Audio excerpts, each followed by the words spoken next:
நாளும் உன்ன மாதிரி மத்தவங்களுக்கு செலவு பண்ண விட்டு நான் வேடிக்கை பார்த்தது கிடையாது. நீ அப்படியா? உனக்கு சோப்பு சீப்பு ஷாம்பு கூட அண்ணன் தான் வாங்கி கொடுக்கணும். விட்னா என்ன? ஏய் நீ பாத்தியா நான் வாங்காத நீ பாத்தியா? ஆமாடா நான் பார்த்தேன். என்னடா பாத்த? ஏன் இப்படி பண்றீங்க?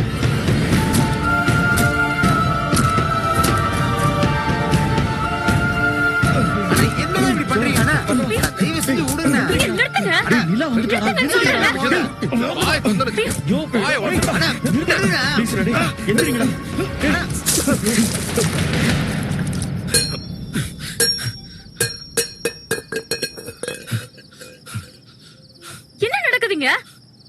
அந்த பக்கம் போய் 2 நிமிஷம் கூட ஆகல, அதுக்குள்ள சண்டையா? திரும்ப பழையபடி ஆரம்பிச்சிட்டீங்களா? இதெல்லாம் பார்த்துட்டு நான் வேணா அமைதியா இருக்கலாம், அதே மாதிரி வர பொண்ணு அமைதியா இருப்பாங்களா? அவங்க முன்னாடி இப்படி நடந்துட்டா உங்களதான் அசிங்கமா நினைப்பாங்க. முதல்ல நீங்க ஏன் அடிச்சுக்கிறீங்க?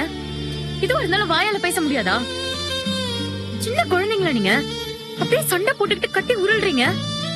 இதுக்கு மேல இந்த வீட்டுல சண்டை நடக்கட்டும், அப்பா இருக்கு உங்களுக்கு. தள்ளுங்க.